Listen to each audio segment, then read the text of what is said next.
राधे राधे स्वामी जी। अहंकार क्या होता है, उसको कैसे पहचाने, कृपया बताएं।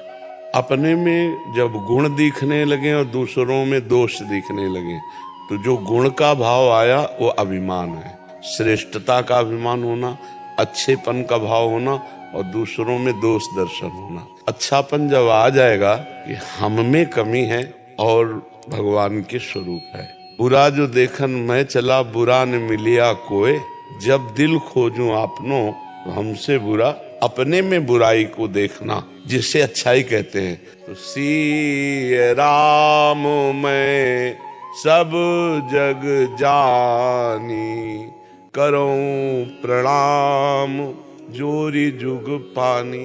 उत्तम अच्छाई। तो दूसरा दोहा है, तेरे भावे जो करे भलो बुरो संसार, नारायण तू बैठ के अपनो भवन बुहार। अपने काम क्रोध लोभ मोह मद मत्सर आदि का त्याग करके निर्विकार सच्चिदानंद भगवत स्वरूप हम है, इसका अनुभव हो जाना।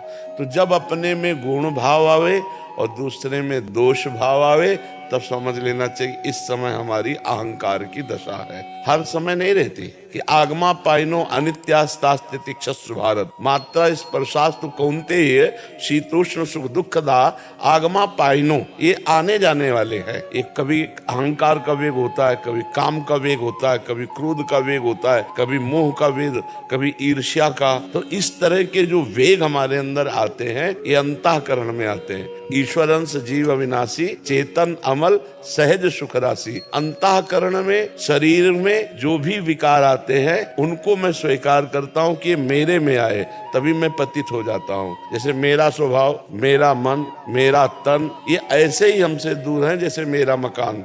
उस समय अहंकार की वृत्ति का दमन भगवान के चिंतन से करना चाहिए। नाम जप करते हुए ये चिंतन करना चाहिए कि हम में क्या गुण है। एक से एक महापुरुष हुए हैं, एक से एक भगवान के परमहंस जन हुए हैं, भगवान के बड़े दाता हुए हैं, बड़े राजा ऐसे हुए, चक्रवर्ती सम्राट, शास्त्रों यज्ञ करने वाले बड़े। हमारा क्या गुण है? अगर भगवान ने हमें गुण दिया है तो उसको हमें अहंकार थोड़ी करना है। इस तरह विचार के द्वारा अहंकार का समन होता है। तो भगवान ने कहा है कि भक्ति का भी अहंकार मैं नष्ट कर देता हूँ। जैसे नारद जी को अहंकार हुआ मैं काम विजयी, तो फिर आप चरित्र पढ़कर देख लीजिए कि आखिरकार काम ही काम सताने लगा और भगवान को शाप दे दिया। इतना काम से मोहित हो गए कि भगवान को शाप दे दिया। हम माला पहनेंगे लेकिन अंदर से विचार चल रहा है कि ये सब श्री भगवान की कृपा है जो मेरे अंदर ऐसी बुद्धि दी। मैं के साथ जो भी प्राकृतिक जुड़ता है उसका गर्व होना ये अहम कहलाता है। पुनर्जन्म जन्मा जन्मा ही प्रभुता पाई जाए। जो पद है उस पद का अहंकार होना,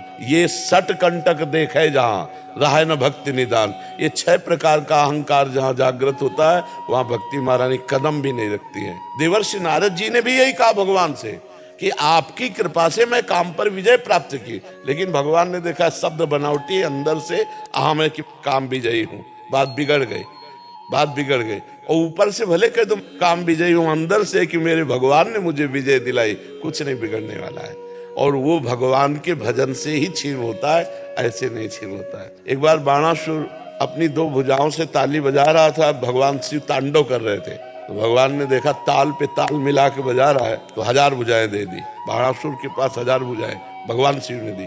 अब 1000 भुजाओं की चुलबुली जिस पर्वत पे मारे चूर कर दे, तो अब अहंकार आ गया कि मेरे जैसा कोई वीर नहीं। तो भगवान शिव के पास जाके कहा, जगत गुरु आपके सिवा कोई हमारी भुजाओं की खुजलाहट नहीं मिटा सकता, आओ। तो हंस दिया, इसलिए हंस दिया कि हम ही ने तो पाला पोषा और हम ही से भुजाएं ठोक रहा है। बोले हमारे जैसे बलवान के द्वारा तुम्हारी भुजाओं की खुजलाहट मिटा दी जाएगी। तो भगवान श्री कृष्ण ने चढ़ाई की और फिर सब भुजाएं सुदर्शन के द्वारा, तो जब 4 रह गई तो भगवान शिव आगे आके खड़े हो गए, बस। और अहम जिसके अंदर जागृत होता वो जान नहीं पाता, वो वही जान पाता है जो भजन कर रहा है। इस समय आपके यहाँ अंदर अहंकार का वेग है, इस समय आपके अंदर काम का वेग है और भजन नहीं है तो बुद्धि मलिन होती है, वो निर्णय जल्दी नहीं कर पाती। तत्काल निर्णय पवित्र बुद्धि करती है और पवित्र बुद्धि होती ईश भजन सारथी सुजाना। भगवान का नाम जप करने से